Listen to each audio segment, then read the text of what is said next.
Hello viewers, আসসালামু আলাইকুম। সবাইকে ওয়েলকাম জানাচ্ছি আমার কুকিং চ্যানেলে আজকের রেসিপিটা দেখার জন্য। এই বুটের হালুয়া আপনারা অনেকেই অনেকবার হয়তোবা বানিয়েছেন, তবে আমি আজকে যেরকমভাবে তৈরি করছি একবার এই রেসিপিতে বানিয়ে দেখবেন, আশা করছি এটার স্বাদ কেউ ভুলতে পারবে না। তো হালুয়া তৈরির জন্য প্রথমে আমার যেটা করতে হবে, আমি বেশ কিছু বুট এখানে নিয়েছি, হাফ কেজির মতো।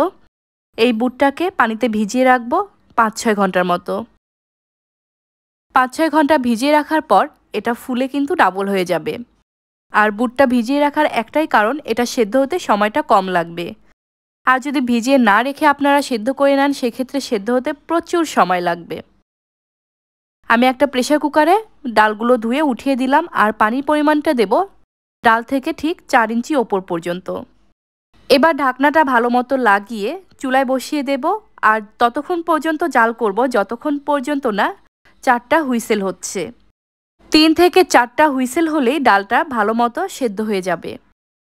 ডাল সেদ্ধ করার সময় যদি ডালে পানির পরিমাণ বেশি হয়, তাতে কিন্তু খুব একটা সমস্যা নেই।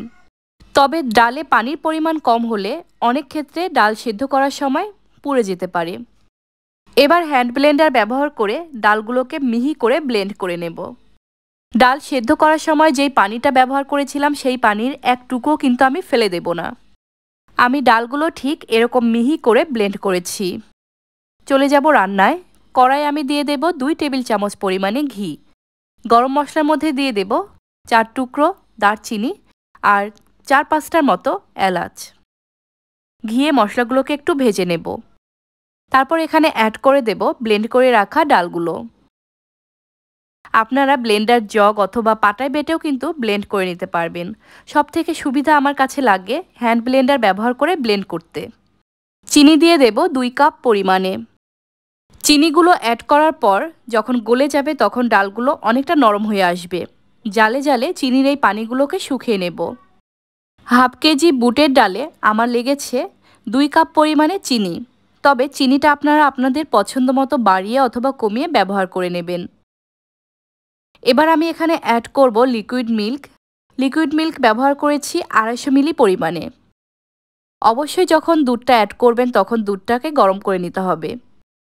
গরম ডালে যদি ঠান্ডা দুধ অ্যাড করা হয়, তাহলে কিন্তু দুধটা কেটে যাওয়ার সম্ভাবনা থাকবে। হালুয়া তৈরিতে ঘি আর দুধের পরিমাণটা যদি একটু বাড়িয়ে ব্যবহার করেন, তাহলে সেই হালুয়ার টেস্ট কিন্তু একদম অমৃত হবে। হালুয়া তৈরির সময় অবশ্যই কিন্তু এরকমভাবে ঘন ঘন নাড়তে হবে, তা না হলে ডালগুলো কড়াইয়ের তলায় লেগে যাবে আর পুড়ে যাবে। ডাল যখনই পুড়ে যাবে, তখনই কিন্তু হালুয়ার টেস্ট একেবারে নষ্ট হয়ে যাবে। তো বেশ কিছুক্ষণ জাল করার পর হালুয়াগুলো যখন ঘন আর টাইট হয়ে আসবে, সেই পর্যায়ে কিন্তু চুলা থেকে নামিয়ে নেওয়া যাবে, যদি আপনারা একটু নরম হালুয়া খেতে পছন্দ করেন সেক্ষেত্রে। আর হালুয়াগুলো নামানোর আগে আমি এখানে আবারও দিয়ে দেব বেশ কিছুটা ঘি। নামানোর আগে ঘি অ্যাড করলে হালুয়ার ফ্লেভারটা আরও বেশি ভালো হয়। নামানোর আগে আমি পরপর 2 বারে 2 টেবিল চামচ পরিমাণে ঘি অ্যাড করেছি। আর এখানে আমি আরও দিয়ে দেব বেশ কিছু বাদাম। আমি এখানে পেস্তা বাদাম আর কাঠবাদাম একটু ঝুরি করে তারপর ব্যবহার করব। তবে আপনারা চাইলে কাজু বাদাম আরও বিভিন্ন ধরনের বাদাম কিন্তু এখানে অ্যাড করতে পারবেন। যারা একটু বেশি শক্ত হালুয়া খেতে পছন্দ করেন, তারা আরও বেশ কিছুক্ষণ জাল করে হালুয়াগুলোকে আরেকটু টাইট করে নেবেন। তো আমি এবার চুলা থেকে নামিয়ে নেব, আর যেই পাত্রে রাখবো সেই পাত্রে আবারও বেশ কিছুটা ঘি একটু মাখিয়ে নেব। এবার এখানে হালুয়াগুলো ঢেলে সুন্দর মতো সেট করে নেব। একটা চামচ দিয়ে উপরে লেভেলটাকে সমান করে দেব, আর চামচের গায়েও আমি বেশ কিছু ঘি মাখিয়ে নেব, যেন হালুয়াগুলো চামচের গায়ে লেগে না যায়। ওপরে আবারও কিছু বাদাম কুচি দিয়ে দিলাম। এবার আপনারা আপনাদের পছন্দ মতো হালুয়াগুলো সাইজ করে কেটে নিতে পারবেন। এই রেসিপিতে আপনারা বাসায় ট্রাই করে দেখবেন, আশা করছি সবার অনেক ভালো লাগবে।